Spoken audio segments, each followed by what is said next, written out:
All right, welcome back, everybody. I told you last week that we would spend the next 2 weeks or so delving through each of the 5 canons in a little bit more detail. Hopefully you got some good information about invention in lab last week and have a good start toward your first speeches. If you're not really sure what to do yet for your first speech, now is a good time to be working through that canon.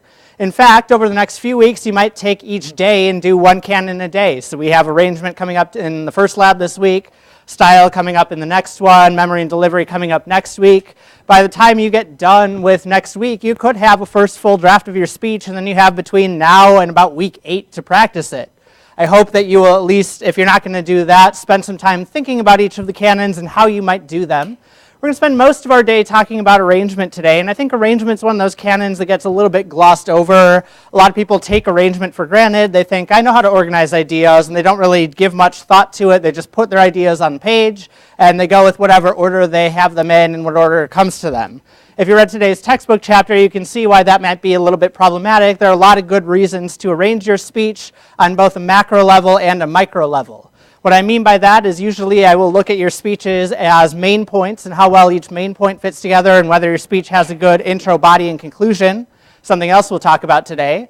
And then on a micro level, how well does each sentence or idea fit with the sentences or ideas directly before or after it?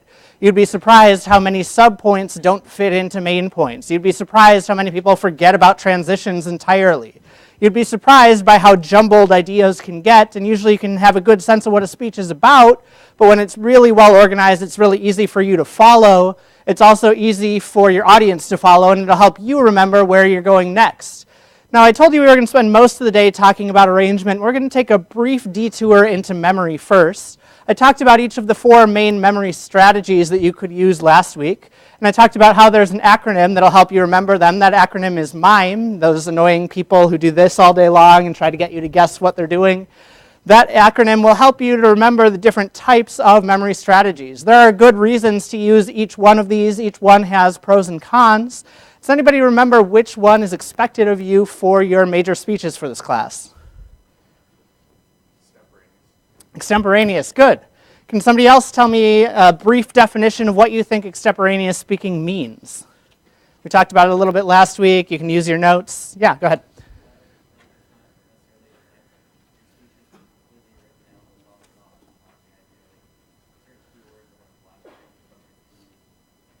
Good, that was a pretty good start. I'll try to reiterate as much as possible. He said that you're not reading your speech word for word, like I was saying, borrowing from Dr. Queen. This is a public speaking class, not a public reading class, so you're not going to read your speech word for word. You're also not making it up on the spot. That's more like impromptu speaking. It's also not memorized. You're not going to write out your whole speech and spend hours remembering every single word in the correct order, every sentence in the correct order. What you're going to do is a little bit of a combination of those things. You're going to start off with what we call a preparation outline, and that is going to look an awful lot like a manuscript. It's going to be a polished version of the best version of your speech that you could give. So if you were to stand up here and read your speech to us, we would see the entire text of your speech written out word for word in complete sentences. Unlike an essay for your English classes or for other classes you might have here, your preparation outline is not going to be written in paragraph format. Part of the reason for that is because paragraphs often link us to rigid ideas, and we don't necessarily want to be bound to the paragraph structure. Another reason why it's not in paragraph structure is because it'll help you figure out what's a main point and what's a subpoint. Generally, main points tend to be more specific, main points tend to be more general, subpoints tend to be more specific. But another reason for it is that it will help you with the memory process to go sentence by sentence through your speech rather than paragraph by paragraph. It's very difficult to remember an entire block paragraph worth of text all at once. It's much easier if you have bits and pieces. So what you're going to do is you're going to write out your whole speech as a preparation outline. You're going to take that speech and you're going to cut it down sentence by sentence into key words. Those key words will jog your memory for each sentence of your speech. You won't have the whole sentence written out, but you might have 4 or 5 words to help trigger what you need to say next. That gives you a little bit of flexibility. If you want to add a short piece in, you can go into impromptu mode and add in a sentence or 2 there, or change some wording here and there, but you're not going to go into impromptu mode and ad lib a 5-minute story if your speech is 5 minutes long. So it's a good way to keep yourself organized, and I want to demonstrate for you what that looks like. So what we're going to do is we're actually going to do a speech together, and that speech is going to be the Shel Silverstein poem, Messy Room. What I want you to do is actually, as a class, read this entire speech out loud the best way that you can, deliver it in unison. So I'll say 1, 2, 3, and we'll start off, whosever room this is should be ashamed. So, ready? 1, 2, 3.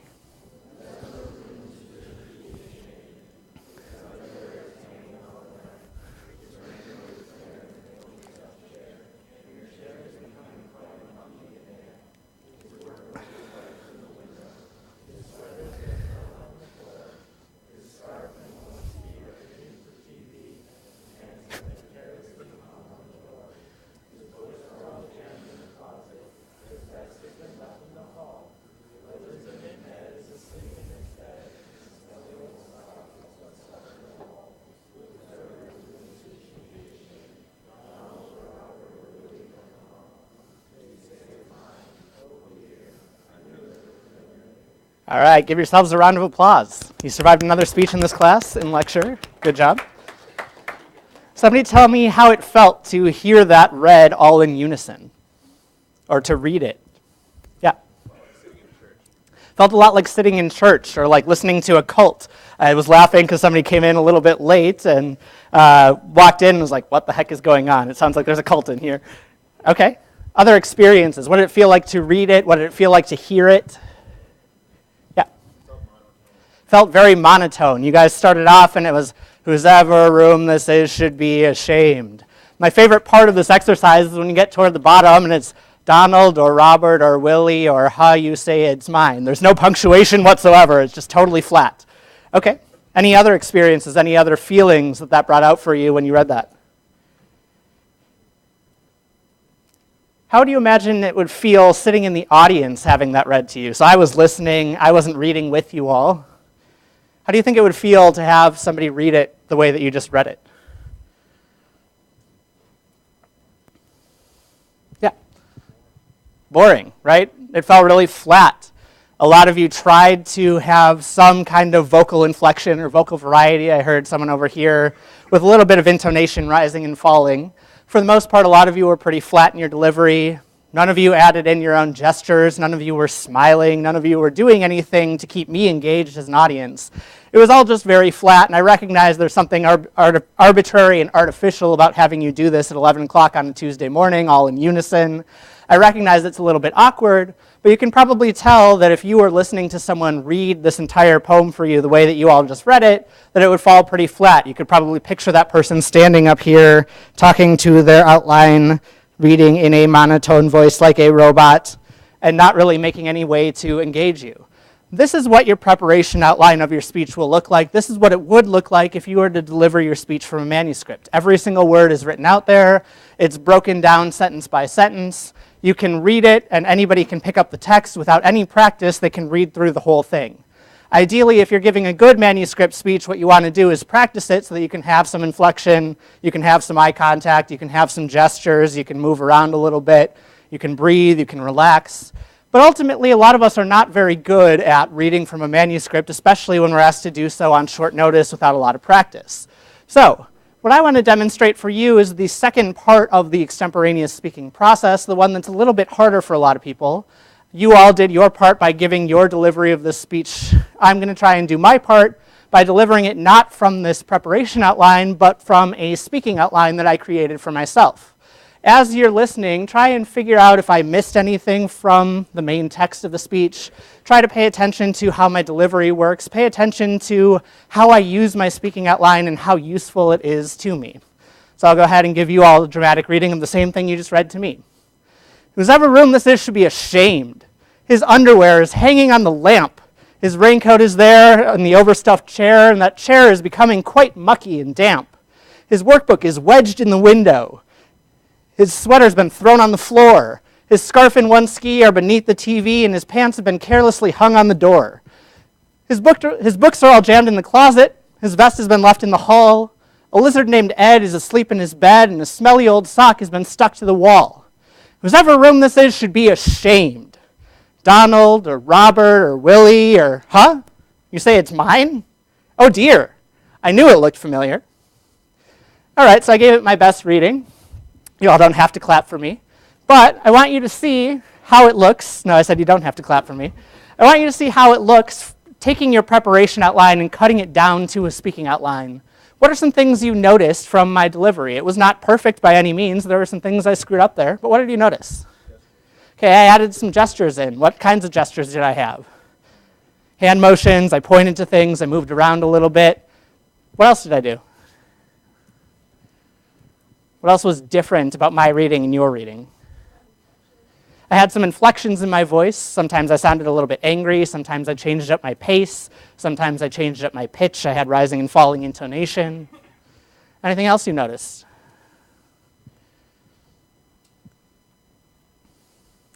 Which reading did you like better, yours or mine? Why? What's that? Okay, so I had a lot of energy and enthusiasm. You can tell that I've practiced this before.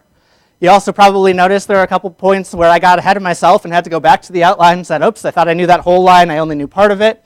So there were a couple stumbles, but it was okay. So I've practiced it a few times. It's a little bit more energetic. It's a little bit more engaging. What are some differences you notice between the preparation outline on the left side of the screen and what we would think of as the speaking outline on the right side of the screen? How did I craft the speaking outline? How might it be useful? What are some things that you notice about how it looks compared to the other? What are some things I did? Yeah. I don't understand the speaking outline.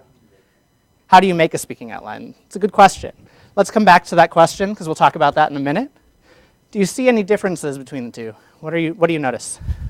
You have color-coded words, and it looks like on Wedge you have something that make you emphasize the W. Is that what that is, where it's underlined? Is that for emphasis? Yeah, that was just to remind myself that it's alliteration. So we have workbook, wedge, window. They all start with W. I've underlined that to remind myself that there's some alliteration there for emphasis. You notice that I have some things color-coded here. So I have all of my nouns are in blue. All of my verbs are in purple. Places are in orange. So that's another way to trigger my memory. I've just used some color coding. That was something that I found really helpful when I took public speaking. What other things do you notice that are different from the preparation outline to the speaking outline? It's shorter. It's much shorter. You could run a word count on this. You can just see it visually. The text on the right side is a little larger. There's fewer words. It's mostly keywords. It's not everything I need. I've cut out a lot of the words like in and the and words that I don't necessarily need. Sometimes I just have the start of a sentence and I don't have the finish of the sentence because once I have the first two words or so, I can figure out the rest of it. Anything else you notice that's different? Yeah. Yeah, good. I've got some shorthand in here. You'll see the down arrow. That's for the word beneath. I have the sideways arrow to show a process. That chair is becoming mucky and damp. So I've got some shorthand. You all will generate your own shorthand as you learn to take notes. Are there any similarities you see from the preparation outline to the speaking outline?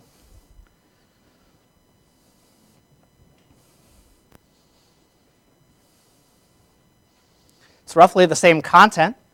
You'll notice that each sentence that's appearing on the left side of the screen also appears on the right side of the screen. It's just cut down a little bit.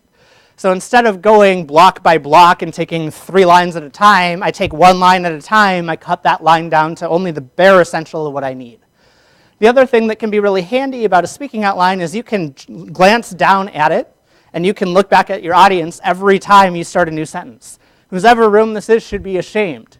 His underwear is hanging on the lamp. His raincoat is there in the overstuffed chair, etc., etc. You don't have to do that, and by the time you get up on delivery day, you should break yourself of that habit. But as you're rehearsing, that can be quite handy. So that's the basic of what I expect you to do with your memory practice in order to set you up for extemporaneous speaking. If you were to deliver this manuscript speech, it probably would not go over so well. A lot of people will try to jump to the speaking outline without ever going through the process of writing out their preparation outline, or they'll leave things in shorthand, or they'll leave things missing from that preparation outline. That also doesn't usually go well because you will ad-lib a whole bunch of stuff that you didn't plan to say in your speech. So you want to write out the full manuscript first. You want to spend some time inventing, arranging, and stylizing that manuscript so that it sounds like the ideal, perfect version of your speech as if you were to read it before you even bother to work on your speaking outline, let alone practice with your speaking outline. You want to get lots of practice with both of these. So we had a question of how do I get from the preparation outline to the speaking outline? I think the key thing to consider is what goes into each. So I've got a list of what goes into a preparation outline. Essentially, that list is everything that you can possibly think of. So you're not just going to give your intro, body, and conclusion. You're not just going to give your cited material. You're not just going to give your transitions. You're going to spend all your time making sure that every single sentence of your speech is written out. Before you get to your central idea or your thesis statement, you're going to spend some time with your specific purpose. So you'll start off with a general purpose. That's either going to be to inform, to persuade, to celebrate, to motivate, to remember. Whatever your general purpose is, you're going to then take that to a specific purpose to remember, to celebrate what? To teach my audience blank, whatever it happens to be. From that specific purpose, you're going to draft your central idea or thesis statement. Usually that appears at the end or toward the end of your introduction. You're going to have main points and subpoints rather than full paragraphs. But essentially, your preparation outline is a version of your speech that is written out word for word, sentence by sentence. And you want to make sure to separate each of the sentences there. I separated this line by line. You'll notice that I use symbols and indentation to mark which one was which. You should do that. It'll help you trigger your memory if you get stuck and you remember that you were on 4, or when we get to preparation outlines, 4A1. Then you can move to 5 or 4A2, wherever it happens to be. So your preparation outline is going to be the entire version of your speech written out as a manuscript. Again, not in paragraphs like an essay, but instead sentence by sentence, main points and subpoints and sub-subpoints. That'll help you figure out what's more general and what's more specific. I like to think about it as independent and dependent information. For those of you who are scientists in here, you're used to independent and dependent variables. Independent information usually has to come before dependent information. That is, sometimes we need context. Sometimes we need definitions. Sometimes we need a story before we can move into our analysis. So you want to think about that preparation outline. Once you get through that preparation outline, you should be through the first 3 canons, and you should polish them to the best version of your speech that you can possibly get them to.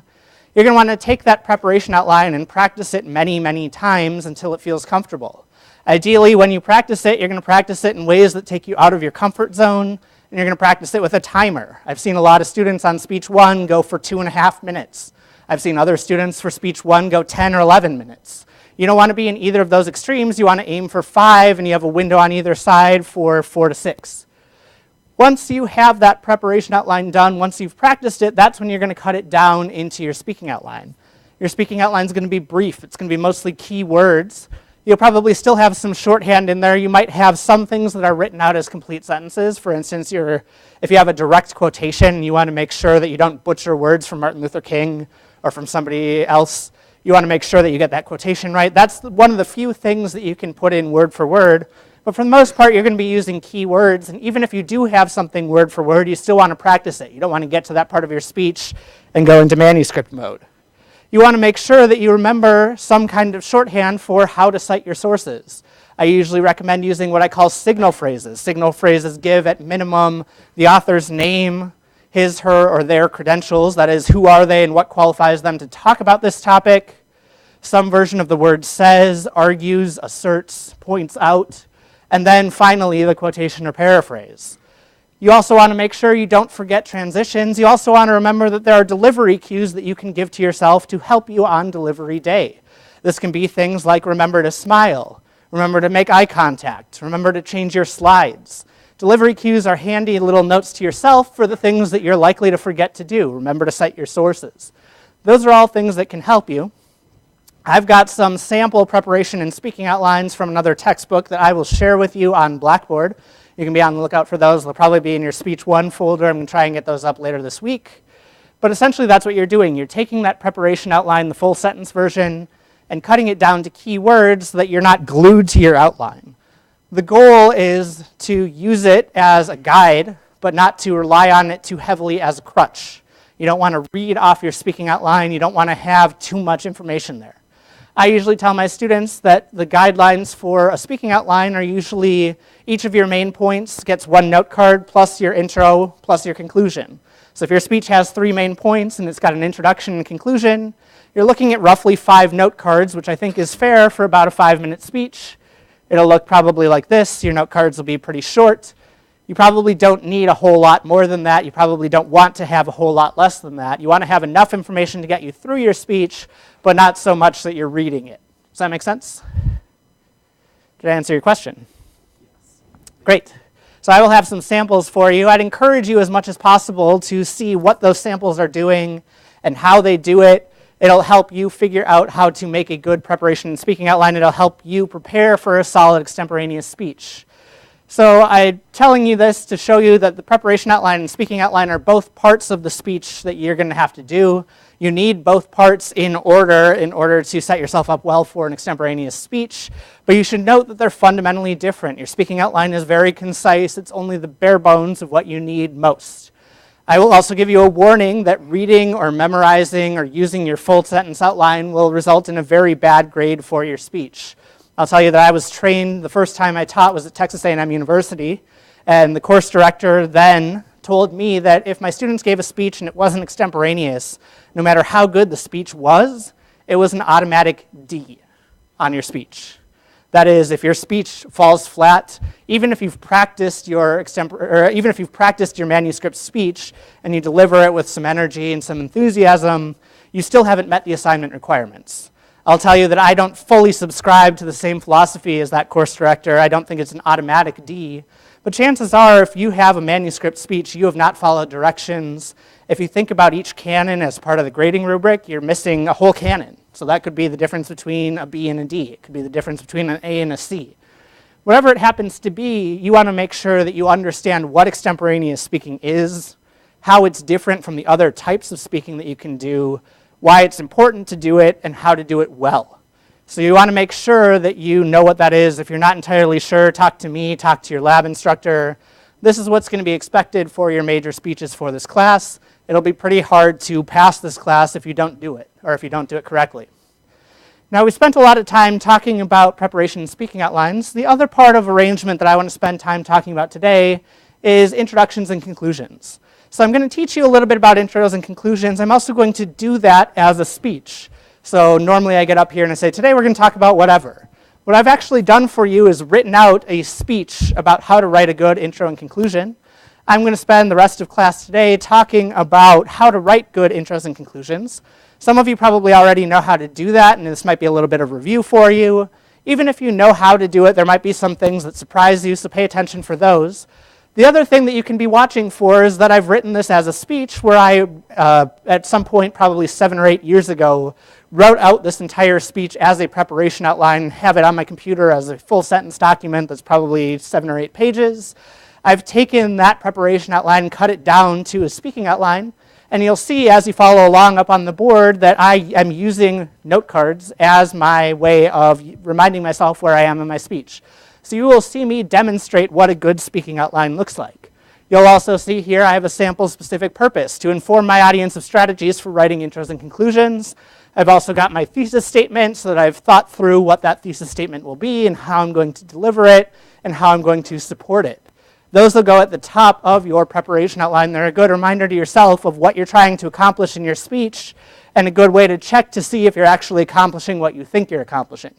So I'll go ahead and go into that. As I'm talking, you should listen to the content, but you should also watch up here and see what are some things you noticed about either my speaking outline as I've written it or how I use that speaking outline to jog my memory. So I'll go ahead and start us off. Raise your hand. How many of you hate writing intros and conclusions? I'm curious. Looks like maybe a third to half of you. So a lot of people in this room really don't like writing intros and conclusions. That doesn't surprise me. Every semester I ask this question. Usually there's at least a handful, and usually more like half of the class absolutely hates intros and conclusions. I totally get that. That doesn't surprise me at all. I am the same way. I've been writing. It's my job to write, and the part of writing that I still hate the most after all these years of being a writer is writing intros and conclusions. But I promise you that even though you might not like writing intros and conclusions, it's worth the investment to know how to do them. There's a couple of reasons why I say that, but the main one is that when I sit down to grade your speeches, and I'm not anyone's lab instructor in here, but this is the way I think about them, your intro and your conclusion are each about 10% of your entire speech. The intro of your speech is going to be pretty short. The conclusion might be pretty long. But together, they're probably going to constitute about a minute of your 5-minute speech, and it's worth knowing how to do them well. So if your intro is 10% and your conclusion is 10%, and you don't have either one of them in your speech, in my book, you're already at a B- or C+. If you have them and they're partly done, but they could be better, you're probably somewhere in the B range. So it's important for you to know how to do them, but it's more important in the real world because a lot of people will expect you to have intro, body, conclusion format. They're generally expected, especially in Western audiences. We like to see that structure. We like to have a good preview of where we're going. We like to have a good summary at the end to remind us of key points. So whether you're a novice or a pro at writing intros and conclusions, all of you can benefit from learning how to do it better. By the end of today's lesson, I'm hoping to give you some strategies for writing a good intro and conclusion. I'm going to include things like how to get your audience's attention, how to frame your speech in a way that's going to be interesting and relevant and meaningful for your audience, how you establish your own personal credibility, and maybe how you resolve your speech. So before we get too far, let's look at what a good introduction does. As I see it, a good introduction will usually serve 4 main purposes. The first one is to make sure that you gain your audience's attention and interest. A lot of speakers will get up here and you're excited about the topic, but as we'll talk about in a few weeks, your audience might not be. And you're going to have to figure out how you get that first couple sentences out, how you're going to make that speech and that topic relevant to your audience, how you're going to get them to pay attention to you and not to the other things that could be distracting them, Facebook, Twitter, they're thinking about lunch. So you want to get your audience's attention. A lot of students will ask me, well, how do I do that? What are some attention getters that I can use? Your textbook lists 10 of them. I'm not going to go into all 10, but some that you might try here are telling a short story. You probably don't want your story to go on too long, but if you have a story with a good lesson in it, your audience can then relate to the lesson of that story. You might try to build common ground with your audience. That is, you might try to figure out what you have in common as a student at UND, as a hockey player, as a North Dakotan, as somebody who cares about political issue X, you and I have this thing in common. You might lead off with some unusual information. Maybe you have a surprising quotation. Maybe you have some surprising statistics. Intros and conclusions generally aren't the place for a lot of specific information, but if you have one thing that's really powerful, that can be a good way to start off your speech. The one that I used at the beginning of this one was the one that is probably, for better or worse, the most common one, and that's asking a rhetorical question. A rhetorical question is one that you ask the audience, but you don't necessarily expect them to answer or elaborate. That tends to be the default one for a lot of people. I'm not quite sure why. I'm not a big fan of rhetorical questions generally, and the reason for that is because you have a lot of people asking you them all the time. There's a good episode of Friends where Phoebe and Monica are fighting in a restaurant, and they're asking the restaurant guests, well, what do you think of this? What do you think of this? What do you think of this? And Phoebe says, how many of you have had your night ruined by all this incessant poll taking? And everybody raises their hand and they say, yep, my night's been ruined because you don't stop asking me rhetorical questions. So that one you might try to avoid, but as a last resort, it's a good one. Humor can be another one. Maybe you start off telling a joke, or maybe you give a quotation. Ideally, if you're going to give a quotation, try to avoid the ones that are pretty cliche. This is something I'll come back to when we talk about conclusions. There are a lot of famous figures. People love to quote Thomas Jefferson, Abraham Lincoln, and there's well-known quotes that we know because they have to get to a source minimum, and they think it's going to have this profound impact. Or they go to brainyquotes.com. I don't recommend any of that. But if you have a good quotation from somebody who's not part of that, you can maybe go for that. The second thing a good introduction does is to make your topic exciting. Oftentimes it's exciting for you, but it's not necessarily exciting for your audience, so you have to try and get them to care about what you're talking about. You also want to make sure that you let your audience know what the topic of your speech is going to be. I've seen well over 2,000 speeches in my time grading. I've seen a lot of speeches where I can't tell what the topic is until 3 minutes into the piece, and it's hard to figure out what to make of it and how to make sense of it. So you want to make sure that you reveal your topic. You want to have a clear thesis statement. You want to say that thesis statement toward the end of your introduction. And you want to let your audience know what's going on in order to try and avoid any confusion. If your audience is waiting until 2 or 3 minutes into your speech to know what your speech is about, they're probably wondering why you're going to be talking about it. The third thing that a good introduction does, the third purpose, is to establish your credibility as a speaker. Now, a lot of people will translate the word ethos as credibility. Ethos is probably better translated as perceived character. Credibility is something that a speaker tries to project. Ethos is something that your audience bestows upon you. So your audience perceives your character, And they do that in several ways. In Aristotle's Rhetoric, he talks about three main ways that people try to establish their ethos. The first is what he calls phronesis, or good sense. What that means is, I know what I'm talking about. I'm a qualified expert. Maybe I've spent some time in school. Maybe I have a title or a degree or a job that helps me know more about this topic than you do. That's one strategy you might use to build your ethos. Second one is what he calls arete. Arete roughly translates to whether you are trustworthy. Are you somebody who seems like a good person? Are you somebody who seems like you care? Are you somebody who seems knowledgeable in a way that's not just about the ideas, but also about why those ideas matter? The third strategy that you can use for trying to build your ethos is to do what Aristotle called eunoia. Eunoia in Greek roughly translates to caring about your audience's best interest. That's the one that I'm going to try and go for when I'm talking about intros and conclusions. I already told you I know a lot about intros and conclusions. I also told you that I don't really like writing them. So you might wonder, from an arete perspective, if I'm trustworthy to talk to you about intros and conclusions if I don't personally like writing them. The reason I share this speech with you instead is not because of phronesis or arete, but instead out of a sense of goodwill. I want you all to give good speeches. I've seen a lot of bad introductions and conclusions. I know a lot of you don't like writing them, and so I want you to know that I'm giving you these strategies so that you can use them and they can be practical for you. Now, the other thing that goes along with your ethos is that a lot of you, especially if you have communication apprehension, having a good, solid introduction can help build up your confidence. I've seen it happen in action that most speakers are most nervous in the first 1 to 2 minutes of speaking. You get up there, your nerves are all going, you forget to breathe, you see the audience, you're scared. If you have a really solid introduction and you're excited to deliver that introduction, you'll hear those words coming out of your mouth. And as you hear those words coming out of your mouth, you'll realize, hey, I can do this. Hey, I got the reaction I wanted out of my audience. This is fine. And you'll keep going. So you might actually spend some time not just crafting a good introduction, but really practicing it and really being excited about it. The more you prepare that good introductory framework, the stronger your confidence will be. The fourth thing that a good introduction does is to preview your main points. I told my lab section this morning that unless you're throwing me a surprise party, I generally don't like surprises. If you're giving me a speech, I like to know where I'm going. I like my speech to have a roadmap. I like it to have a sense of direction. A lot of people will have not just their thesis statement, but also a preview. Today I'm going to talk about A, B, and C. I'm not a big fan of the preview that just lists those out explicitly, but instead find a clever way to tie A, B, and C together in one sentence that shows the common thread that weaves across all three of them. Then when you get to the body of your speech, you can map that same preview and have the same structure. So if you said that you're going to talk about A, B, and C, talk about A, B, and C in that order. So we've seen what a good introduction does. Now I want to get a little bit more specific and tell you some strategies for how to do it.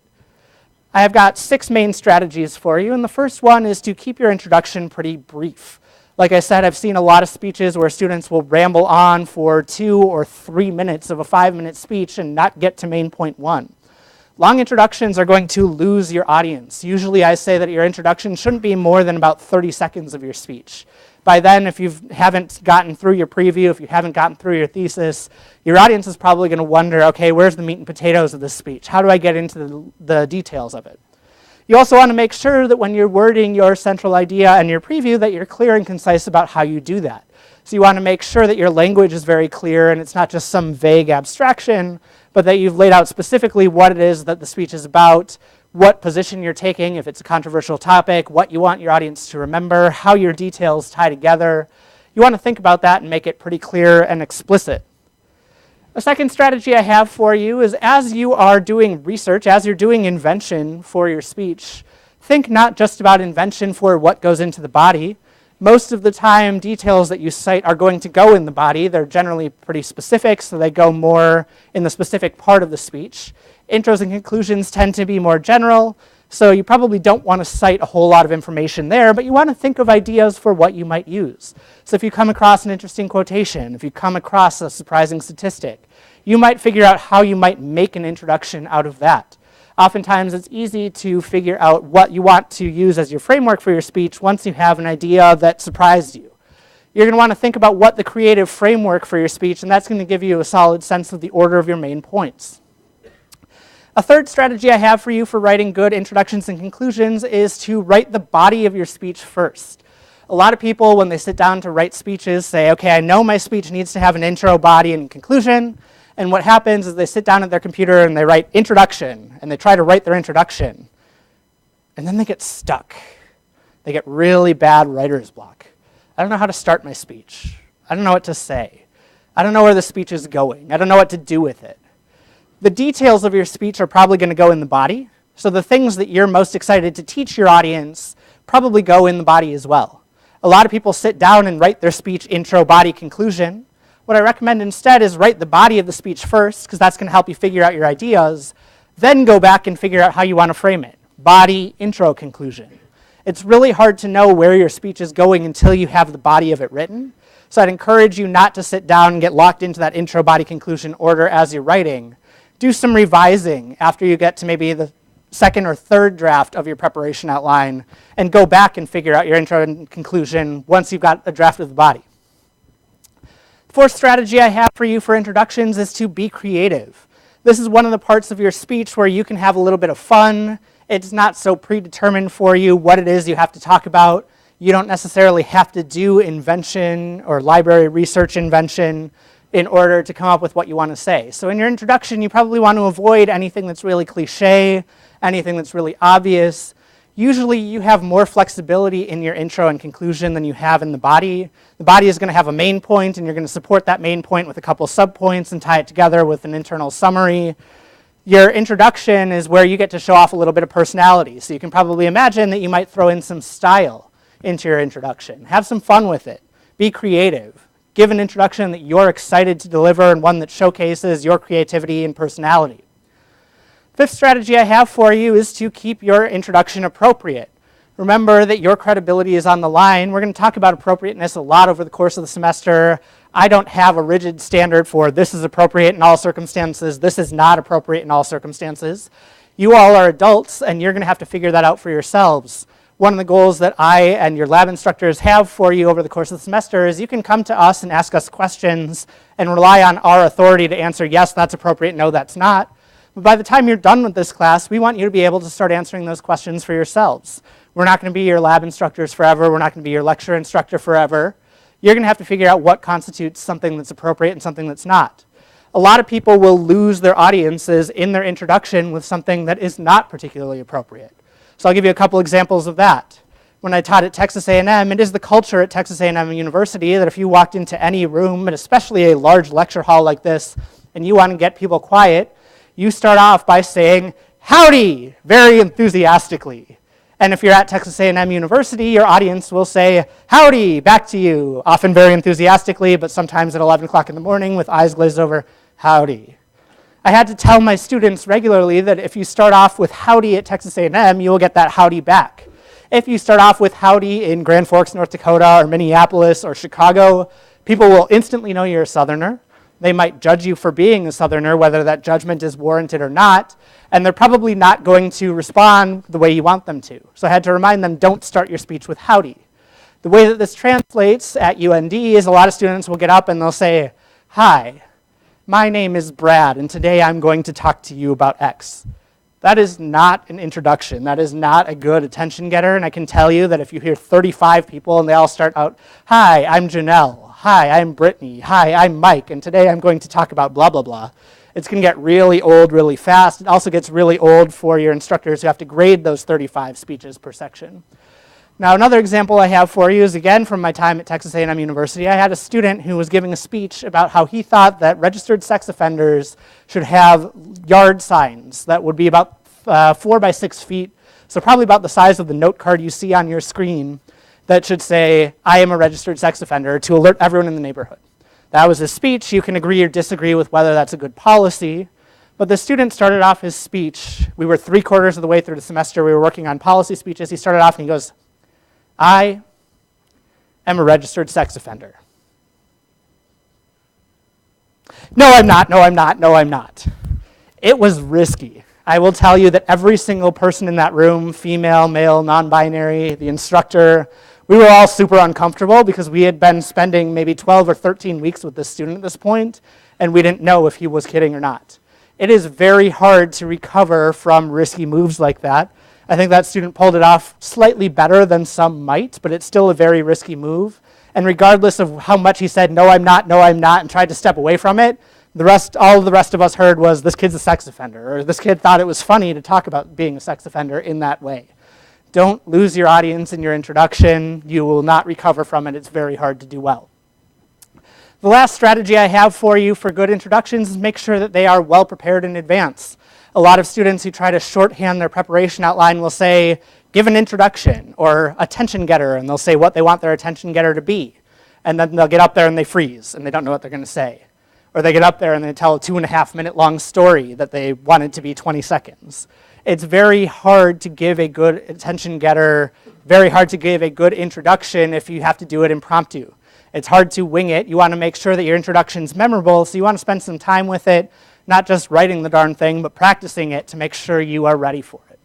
Now, you probably can imagine that intros are only half the battle, so you know where I'm going next. I'm going to spend some time talking about the purposes and strategies of conclusions. As I see it, conclusions usually serve 3 main purposes.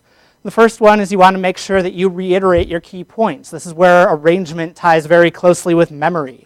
You want your audience to walk away from the speech not just 5 or 10 minutes later, but a week later, a month later, 5 years later, 30 years later, remembering your speech. One of the best ways to ensure that is to remind them as you're wrapping up of what's most important and what you want them to take away. So you want to make sure that your conclusion is memorable just like your introduction, and you want to reinforce your key messages. So if you have 3 main points in your speech, you probably want to spend a sentence or 2 on each main point. You don't just want to say, today I talked about A, B, and C, but take your time with those things. Tell us what we should remember about them. Tell us why they matter. The second thing a good introduction does is it gives a good tone for your speech. Now, I have a former mentor named Carlin Kors Campbell. She has a co-authored book that she wrote with her student Thomas Burkholder. They have what they call tone is they refer to as the speaker's attitude toward and expectations of their audience. So my tone might be sarcastic. My tone might be condemnatory. My tone might be enthusiastic, motivational. My tone could be any number of things, but it's the relationship of my attitude and your attitude, and especially the directional relationship of how I use my speech to inspire a particular feeling in you. So you want to make sure that you spend some time thinking critically about how your audience is going to remember the emotional resonance of your conclusion. And that's usually going to come through some creative language. It also might come from strong delivery. It's going to come from figuring out what to take away from your speech and how you instill that lesson, especially through your language and delivery. The third thing a good conclusion does is it gives your speech a strong sense of resolution. I told you that long introductions often lose audiences. Short conclusions also do the same thing. If you start off in conclusion and then you have, in conclusion, potatoes are yummy. Thank you. It doesn't really give the speech a whole lot of meaning. It doesn't really do a whole lot. So a lot of speakers will spend maybe a minute and a half talking their introduction. I told you your introduction should probably be about 30 seconds. I think your conclusion should probably be somewhere around 40 or 45 seconds. You want to take your time with your conclusion. Don't rush through it. Don't end with, well, I guess that's all I've got. It's pretty boring. It'll show, and it'll throw off your tone, and it'll throw off your resolution. So you want to make sure, like a strong introduction, that you want to have a strong ending. That's going to enhance your credibility as well. It's also going to give you something to build up toward. If you have something that you're waiting to say in your conclusion, you're going to be excited about that. And once you get there, you're going to deliver that really well. Now, we've talked about what good conclusions do. You can probably imagine I'm going to give you some strategies for those as well. Like introductions, I think there are 6 good strategies for a good conclusion. The first one is you want to make sure that you signal your conclusion at the right time.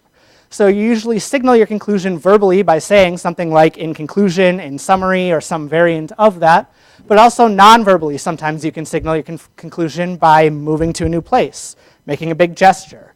Whatever it happens to be, you want to make sure that you let your audience know that you're about to conclude, and you don't want to signal that conclusion too early. A lot of speakers will give some hint that they're about to wrap up their speech, and then they'll ramble on for another 3 or 4 minutes. You probably don't want to do that to your audience, because as soon as they hear that in conclusion, they're expecting you to wrap up in the next 30, 45 seconds or so. They don't want to hear you go on for another 5 minutes with important information that they might miss because you signaled too early. Second thing I've already talked about a little bit, you want to make sure your conclusion's fairly brief, but not too brief. You don't want it to be 30 seconds. You probably want it to be more like 40 or 45. Take your time reiterating your main points. A third strategy I have for you is to try and avoid things that are too specific or anything new. A good strategy that I've had is to think that specific information really belongs in the body. If you're going to bring up something new in the conclusion, you're probably going to confuse your audience because they don't have enough time to digest it. So if you have some surprising statistics, if you have a good quotation, that's not going to be all that helpful in the conclusion. Intros and conclusions are usually pretty general.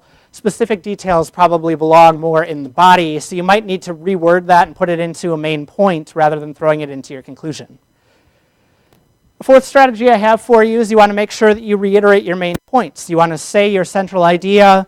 Different lab instructors will differ on how they want you to do this. Some of them will want you to repeat the same exact thesis or central claim that you had in your introduction, word for word, the same thing in the beginning, the same thing in the conclusion. I'm generally not a big fan of that personally. I like to see that same idea expressed in a slightly different way. I think it makes it a little bit more memorable. You want to make sure also that your audience remembers each of your main points. So you want to take some time listing off not just what those main points were, but why they matter, why your audience should care, and maybe some strategies for how to remember them. Ultimately, your conclusion is going to help your speech become more memorable for the audience when they finish. Fifth strategy I have for you is to be creative. Like introductions, you can have some fun with your conclusions. One strategy that I happen to be particularly fond of is what's called coming full circle. Has anybody heard that phrase before? What does coming full circle mean? Anybody want to try and offer a definition? Yeah. Similar to a bookend. Yeah, say more about that. Maybe.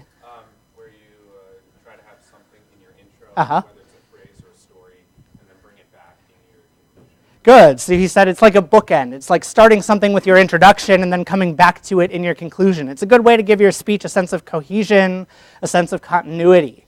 So some strategies that you might use for coming full circle, you might ask a question in your introduction and then answer it in your conclusion. You might give a joke and tell the punchline in your conclusion. You might start off a story and then give the lesson of that story or the here's what happened next part of the story in your conclusion. In any case, your conclusion is your last impression, so you want to, again, avoid anything that's too cliche, anything that's obvious. Don't pull in those brainy quotes from famous figures that we've heard a bajillion times. You want to make sure that you end on a strong note. There's a couple things that you need to do in order to do that. One of those things is to try and avoid what we call first-person language.